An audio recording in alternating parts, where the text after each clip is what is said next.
Assalamualaikum warahmatullahi wabarakatuh. Selamat pagi semuanya. Hari ini kita melanjutkan materi yang kemarin, masih tentang seni grafis. Jika kemarin kita telah membahas ada dua materi di seni grafis, yaitu cetak tinggi dan cetak dalam, maka sekarang kita akan membahas dua lagi, yaitu mengenai cetak saring dan cetak datar.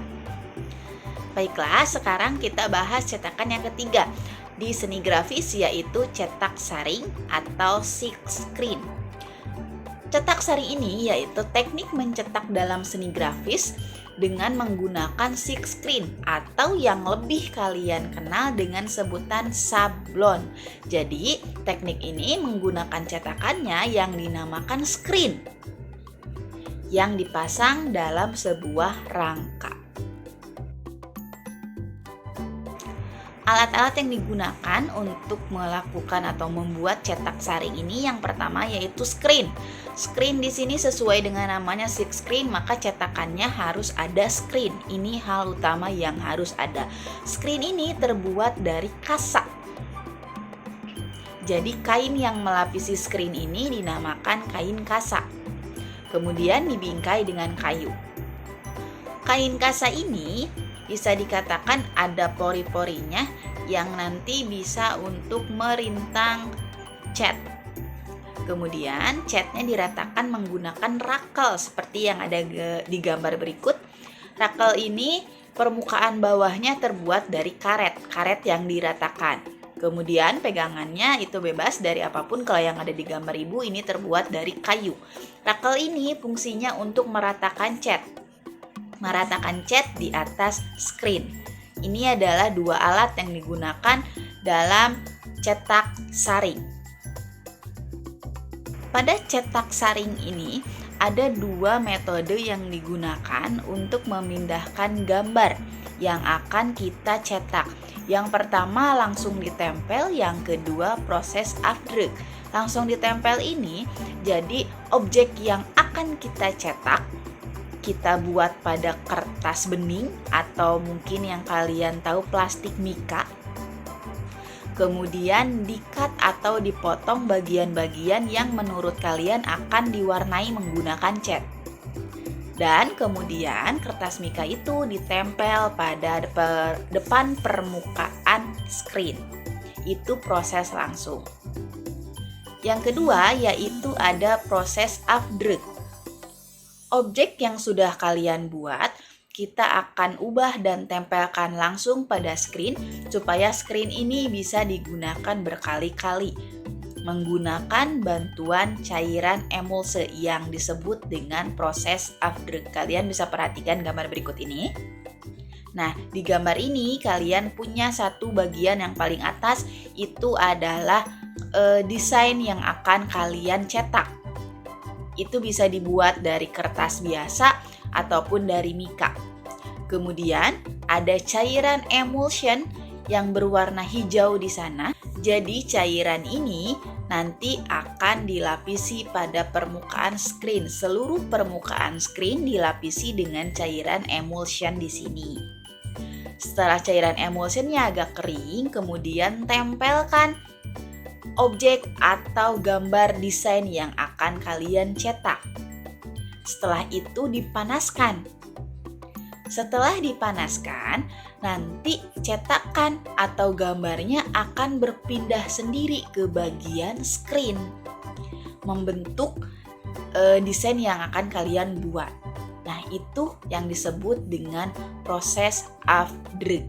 Atau mungkin yang lebih gampangnya dalam kehidupan sehari-hari, kalian pernah menggunakan jam tangan di tangan kalian. Kemudian jika kalian bermain keluar panas-panasan, nanti kulit kalian menjadi membentuk jam tangan di pergelangannya.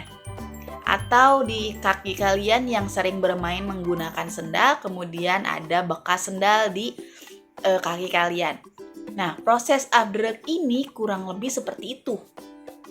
Jadi ketika emulsion itu kita simpan ratakan di atas screen, kemudian di atas cairan emulsion kita simpan lagi desain yang akan kita cetak dan dipanaskan.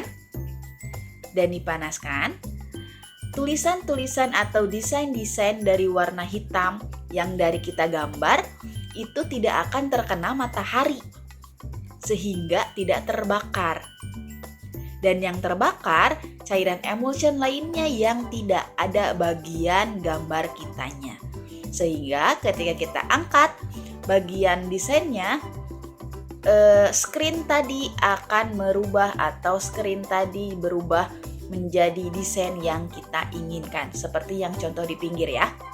Jadi cairan hijaunya yang emulsion tadi dengan desainnya telah menyatu. Nah, ini namanya proses upgrade. Setelah proses upgrade ini selesai, kita bisa membuat cetakan di baju atau di apapun itu dengan lebih mudah. Jadi bisa digunakan berkali-kali. Untuk proses cetak saring di sini, satu screen biasanya hanya bisa digunakan satu warna. Jadi jika kalian melihat ada beberapa baju kaos sablon yang warnanya banyak, itu memungkinkan kita untuk menggunakan banyaknya screen juga. Kayak misalkan di contoh berikut, kalau di sini hanya satu warna hitam, semuanya sama, berarti satu screen. Tapi beda lagi jika misalkan kalian ingin menggunakan beberapa warna, misalkan tulisannya warna hitam ataupun gambarnya yang berubah menjadi warna merah. Berarti kalau ada dua warna, screen yang digunakannya pun kemungkinan dua. Satu screen hanya bisa digunakan satu warna saja. Yang terakhir dari seni grafis yaitu cetak datar. Cetak datar di sini yaitu teknik mencetak seni grafis yang memakai acuan dari lempengan berupa batu kapur. Jadi batu kapur ini dipilih karena emang memiliki sifat yang menghisap atau menyerap lemak dan tinta. Jika dicetak tinggi, bagian permukaan tinggi yang akan tercetak, dicetak dalam bagian yang dalam atau yang lebih dalam yang tercetaknya, kemudian dicetak saring menggunakan saringan, sedangkan dicetak datar, bagian yang kita cetak maupun dengan yang tidak tercetaknya semuanya rata, jadi datar. Cara merintang tintanya menggunakan lemak. Ibu punya contohnya di sini. Nah, kalau ini yang digunakannya yaitu batu kapur. Batu kapur di sini bisa menyerap lemak dan tinta. Jadi, di batu kapur di sini kita olesi dulu bagian mana yang tidak akan terkena tinta. Maka diberi lemak pada bagian batu tersebut. Sehingga ketika lemak itu sudah menyerap pada batu, kita menggunakan roller lagi. Seperti yang kita digunakan di teknik yang pertama, yaitu cetak tinggi. Kita menggunakan roller untuk membubuhkan tinta kepada batu tersebut. Bagian yang ada lemaknya tidak akan terkena tinta karena tertutupi oleh lemak tadi. Jadi tinta hanya akan menyerap di bagian batu yang tidak ada tintanya.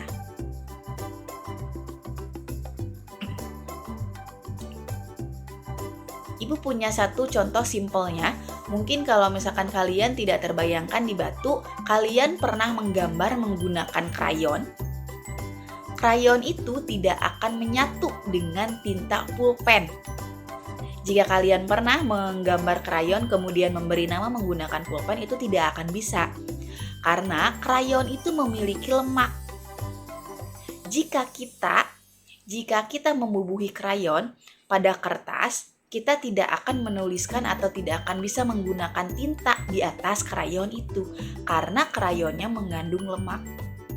Jadi konsepnya hampir sama seperti itu. Cetak datar di sini, bagian permukaan gambar yang tidak akan kalian warnai ditutup menggunakan lemak. Mungkin di contoh ininya kita bisa menggunakan krayon. Misalkan kalian akan membuat sebuah lingkaran, maka di luar lingkaran itu kalian warnai dengan krayon. Sehingga nanti ketika kita membubuhkan catnya, bagian dalam lingkaran yang tidak terkena krayon bisa kita warnai dengan tinta. Sedangkan yang ada krayonnya yang telah memiliki lemak tidak akan terkena tinta karena tintanya tidak menyerap. Nah, ini yang dinamakan dengan cetak datar. Jadi tidak ada permukaan yang menonjol ataupun permukaan yang berbeda. Semuanya sama rata, datar. Nah, itu dia tadi ya kita udah membahas 4 cetakan yang ada di seni grafis. Cetak tinggi, cetak dalam, cetak saring, dan cetak datar. Semua itu adalah cetakan yang ada di seni grafis. Silahkan dipelajari lebih lanjut. Kita ketemu lagi di pertemuan minggu depan. Terima kasih semuanya. Assalamualaikum warahmatullahi wabarakatuh.